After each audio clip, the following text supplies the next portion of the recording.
Anthony Scaramucci. He is an executive member of President-elect Trump's transition team. He loves to come in and give us the real story. So what is going on here? Eric Trump had a charity in his name. He's going to stop raising funds for that charity, or the charity is going to shut down altogether. What's happening? Well, the charity is going to shut down altogether, so it's a sad day for St. Jude Medical Center.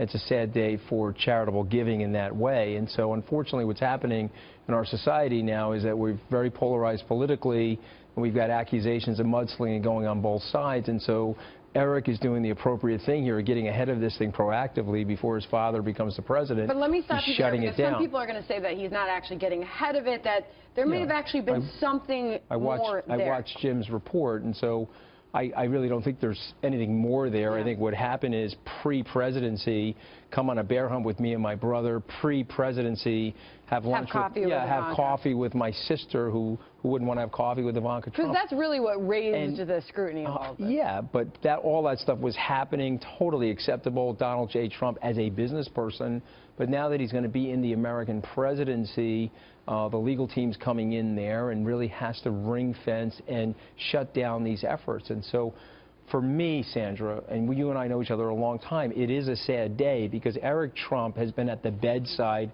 of children that have died from childhood cancer. Oh, I mean, Eric Trump has also participated in the miracles that we've seen where children have survived at St. Jude because of the money that's been put there to help those children. And so now it's going to stop.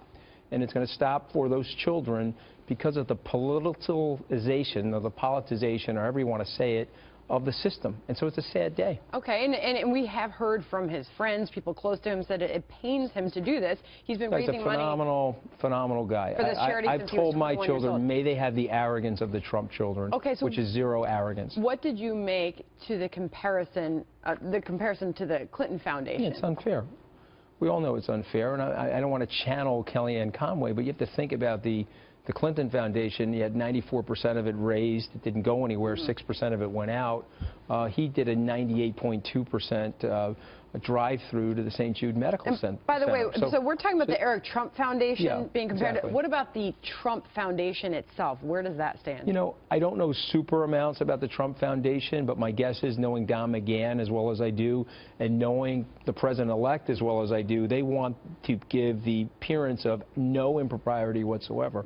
So when that press release comes out and Mr. Trump is standing at the podium answering these intensive questions from the mainstream media, you're going to get all these answers, Sandra. I think American people are going to be very happy with this family. All right, so this it's a will world-class group of people. Breaking news to you, because the president-elect has been tweeting away, and he just tweeted this a few moments ago. The so-called A-list celebrities are all wanting tickets to the inauguration, he says. But look what they did for Hillary. Nothing. I want the people. That just happened. That's a great. You know what's great about these tweets? You know when it's really him tweeting versus like some communications effort by our communications team. So my guess is he really tweeted that. I talked to Sean Spicer, as you just saw earlier, and yes, he does most of the tweeting. Look, I think it's one of the most effective tools ever. He's coming right over the top of the mainstream media, directly to the American people. And also the American people know when he's tweaking the media.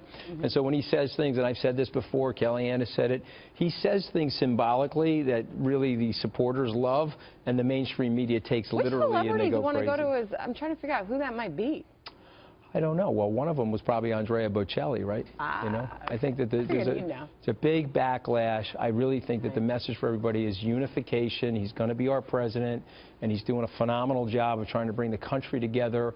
And so let's go enjoy one of the greatest historical celebrations for the United States, a peaceful transfer of power of the most powerful position in the world, Sandra. How about that? Anthony Scaramucci, always Merry good to have you, sir. Christmas, Happy Hanukkah, all those great things. You as well. Happy Kwanzaa, Happy Kwanzaa. Merry, happy. Thanks. Coming